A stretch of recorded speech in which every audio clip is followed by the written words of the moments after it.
सभी भक्तजनों को हृदय पूर्वक जय श्री कृष्ण।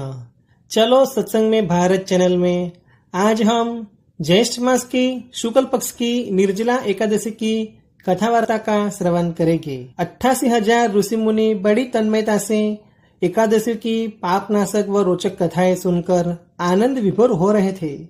अब सबने ज्येष्ठ मास के शुक्ल पक्ष की एकादशी कथा सुनने की इच्छा व्यक्त की।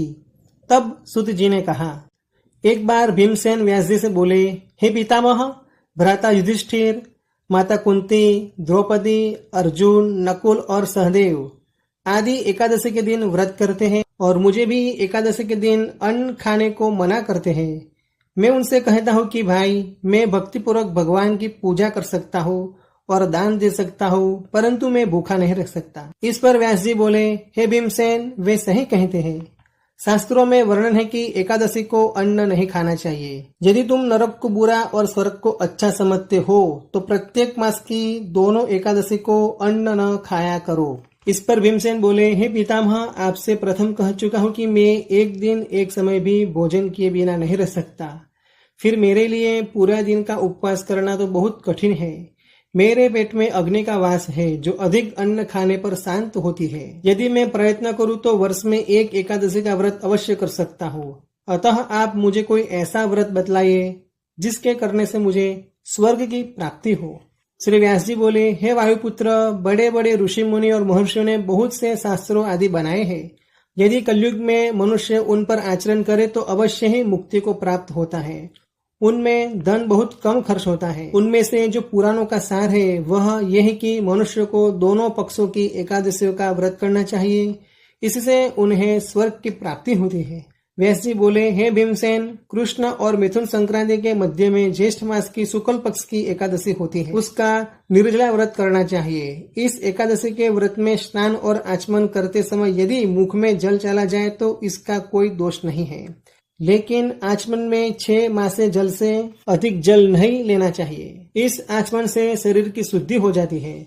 आचमन में 6 मासे जल से अधिक जल मदपान के समान है। इस दिन भोजन नहीं करना चाहिए। भोजन करने से व्रत नष्ट हो जाता है। यदि सूर्योदय से सूर्यास्त तक मनुष्य जलपान न करे तो उससे 12 एकादशी के फल की प्राप्ति होती है। द्वादशी के दिन सूर्योदय से पहले उठना चाहिए। इसके पश्चात नित्य कर्म करके भूखे ब्राह्मण को भोजन कराना चाहिए। तत्पश्चात स्वयं भोजन करना चाहिए। हे भीमसेन, स्वयं भगवान ने कहा है कि इस एकादशी का पुण्य समर्थ तीर्थ और दानों के बराबर है। एक दिन निर्जला रहने से मनुष्य पापों से मुक्त हो जाता है। जो मनुष्य निर्जला एकादशी का व्रत करते हैं उनको मृत्यु के समय भयानक यमदूत नहीं दिखाई देते। भगवान के पार्षद आते हैं, विमान में बैठा कर ले जाते हैं और उनको स्वर्ग मिलता है। संसार में सबसे श्रेष्ठ निर्जला एकादशी का व्रत है। अतः प्रयत्न पूर्वक इस एकादशी का निर्जला व्रत करना चाहिए। इस दिन ओम नमो भगवते वासुदेवाय नमः इस मंत्र का मंत्रोच्चार करना चाहिए। इस दिन गौदान करना चाहिए। इस एकादशी को भीमसेन या पांडव एकादशी भी कहते हैं। निर्जला व्रत करने से पहले भगवान की पूजा करनी चाहिए और उनसे विनंती करनी चाहिए कि हे भगवान, आज मैं निर्जला व्रत करता हूँ। इसके दूसरे दिन भोजन करूंगा। मैं इस व्रत को श्रद्धा पूर्वक करूंगा। मेरे सब पाप नष्ट हो जाए। इस दिन जल से भरा घड़ा, वस्त्र आदि से ढककर सुवर्ण सहित किसी ब्राह्मण को दान करना चाहिए। जो मनुष्य इस व्रत के अंतराल में स्नान, तप, दप, ज्ञान आदि करते हैं उनको करोड़पल स्वर्ण दान का फल मिलता है। जो मनुष्य इस दिन यज्ञ, होम आदि करते हैं उसका फल वर्णन भी नहीं हो सकता।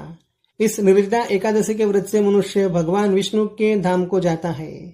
जो मनुष्य इस दिन अन्न खाता है उनको चांडाल समझना चाहिए। वे अंत में नरक में जाते हैं।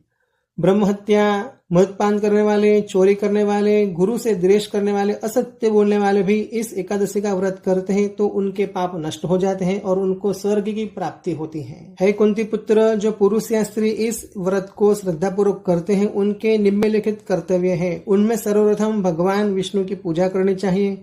तत्पश्चात गोदान करना चाहिए। इस दिन ब्राह्मणों को दक्षिणा, मिष्टान आदि देना चाहिए। निर्जला एकादशी के दिन अन्न, वस्त्र, छत्र, उपनाह आदि का दान करना चाहिए। जो मनुष्य इस कथा को प्रेम पूर्वक सुनते हैं व पढ़ते हैं वे भी स्वर्ग के अधिकारी हो जाते हैं। ह्रीं नमो भगवते वासुदेवाय नमः। ह्रीं विष्णवे नमः।